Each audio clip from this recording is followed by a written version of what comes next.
नेपाल में जारी उपद्रव के बीच भारत नेपाल सीमा पर व्यापक असर पड़ा है। नेपाल में रक्षा मंत्रालय द्वारा सेना के माध्यम से पूरे देश में कर्फ्यू लगाने के बाद भारतीय बॉर्डरों पर सन्नाटा पसरा हुआ है। भारतीय एसएसबी के द्वारा बॉर्डर को पूरी तरह से सील कर दिया गया है। बॉर्डर से लोगों के आवागमन पर रोक लगा दिया गया है, जिससे भारतीय और नेपाली लोग एक दूसरे के क्षेत्र में फंसे हुए हैं। भारत नेपाल सीमा के झरोखर बॉर्डर पर सैकड़ों की संख्या में दोनों देशों के लोग बुधवार शाम तक फंसे हुए हैं। अधिकतर लोग नेपाल के थे, जो भारतीय क्षेत्रों में किसी कारणवश कर्फ्यू के पूर्व आए हुए थे। कोई दिल्ली से काम कर लौट रहा था, तो कोई मोतिहारी या पटना से इलाज कराकर लौट रहा था। सभी को भारतीय सुरक्षा एजेंसी के द्वारा बॉर्डर पर रोक दिया गया है। नेपाल के रौतहट जिला के विजयपुर निवासी विजय यादव ने बताया कि वह दिल्ली से काम कर घर लौट रहे हैं। सुबह 10 बजे से ही बॉर्डर पर फंसे हुए हैं। नेपाल के गंगानगर निवासी रामलोचन प्रसाद ने बताया कि रिश्तेदार के यहाँ मंगलवार को गए थे, लौटकर घर जा रहे थे। सुरक्षा बलों के द्वारा उन्हें रोक दिया गया है। रौतहट निवासी रामशरण यादव बताते हैं कि बाहर से काम कर घर नेपाल जा रहे हैं, नहीं जाने दिया जा रहा है। वहीं भारतीय युवक कुंदन कुमार, प्रिंस कुमार आदि ने दूरभाष पर बताया कि बॉर्डर पर फंसे हुए भारतीय क्षेत्र में नहीं आने दिया जा रहा है। इधर एसएसबी के अधिकारियों ने बताया कि बॉर्डर को सील नहीं किया गया है, सुरक्षा व्यवस्था को कड़ी कर दी गई है। सभी पोस्टों पर पर्याप्त संख्या में जवानों को तैनात किया गया है। नेपाल में जारी स्थिति के बारे में लोगों को बताया जा रहा है। अभी कितना देर से फसल पड़ी है? हम तो 9 बजे से सर फसल पड़ी। नेपाल में जो होता है जानकारी बा, क्या होता है नेपाल में? जानकारी बा, फोन से जानकारी भेल तो 3 दिन का जानकारी भेल, क्या पता भेल? लड़का सब मर गेल, बच्चा सब मर गेल, घटना घटे तो बहुत गिरा। ये बात है हम नहीं मानेंगे। हम घर ही लंबा कचरो हम दूरी नहीं थी, 5 मिनट के रास्ते बॉर्डर पर घर बा। तो नेपाल में तो कर्फ्यू लागल बाटे चारों तरफ। हमनी के तो गांव घर एक बा, बॉर्डर घर हमनी ना कोई। कहां घर भेल? कहां गए थे इधर? अभी कितना देर से फंसे हैं? क्या दिक्कत है?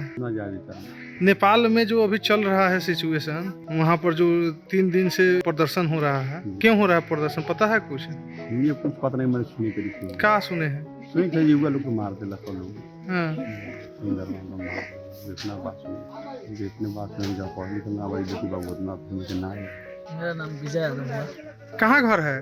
मेरा घर रौतहट जिला खतवा विजयपुर नगर पालिका। अच्छा, कहाँ गए थे यहाँ? हम दिल्ली गए थे। दिल्ली से आए आज मोतिहारी के बाद में यहाँ पे आए। तो क्या जानकारी मिला है यहाँ?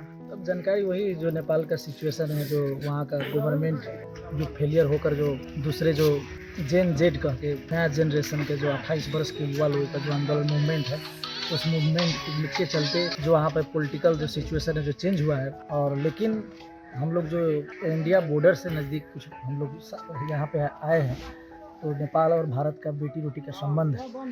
तो हम लोगों को बहुत सारा कोई इलाज कराने आए हैं, जैसे हम दिल्ली गए थे, बहुत सारा यहाँ पे देख रहे हैं माँ बहन है जिनका अपना। तो नेपाल में ये जो चल रहा है उसको कैसे देख रहे हैं आप? हम यही देख रहे हैं, पुराने जो दल थे यानी पार्टियाँ थी, जो उनका जो एक अपने दल तंत्र, कहने का मतलब जो पार्टी का कुछ वरिष्ठ लोगों नेता ने बल्कि देश के बंधक बनाकर बैठा हुआ था।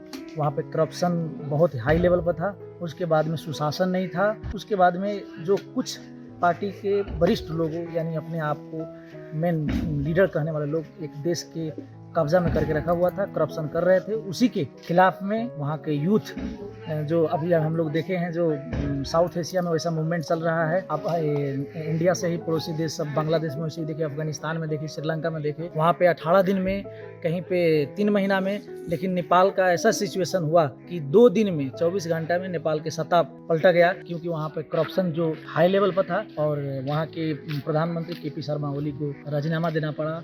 और बहुत सारा जो दल का नेता है, जैसे शेर बहादुर देउवा, उनकी पत्नी जो परराष्ट्र मंत्री थी आरजू राणा देउवा, सब लोगों को वहाँ से लखेट के भगाकर लोगों ने वहाँ के सत्ता को चेंज किया गया। और जो दल तंत्र लोकतंत्र था उसको बल्कि ख़त्म करके नया सिरा से जेन जेड कहने के मतलब जो 28 वर्ष के नीचे के जो यूथ सब है, वो लोगों का कैंपेन था। और ये दल के जो फ्रस्ट्रेशन था लोगों को करप्शन के लेकर, वही हुआ है जो देख रहे हैं। और हम लोग तो जा रहे थे, तो दिल्ली में हम लोग का कार्यक्रम था, दिल्ली के कार्यक्रम के बाद में नेपाल जा रहे थे, लेकिन जो सिचुएशन है बॉर्डर का, इसीलिए हम यहाँ पे। अभी तो बॉर्डर पे फंसे हुए हैं। हाँ, कब से कितना देर से फंसे? मतलब हो गया 2-3 घंटा में। अपने क्या नाम बा? कहाँ घर है? चोरों कहाँ गई थी गिरल लिया ढक्का अस्पताल इलाज कराने? इलाज वही में मरे जीवा छोड़ के चला है खर्चा पूरा हो गया। तो अभी फसल काहे बड़ी न जाए देते हम काहे कही तलो? न जाए दे हम तो ऐसे तो बहुत तकलीफ हुई अभी बॉर्डर पर फसल बड़ी थी। तब तकलीफ ना भेल बच्चा रोज खाए ला उ लोग अपन खाए नेपाल में जो चलाई तटे अभी घटना देखली है 2 दिन 3 दिन में ना रात गेली एबे लौट के होती ना कुछ नेपाल में 2-3 दिन से हुई तो नहीं जाना नहीं जब जानती तो ना जाती।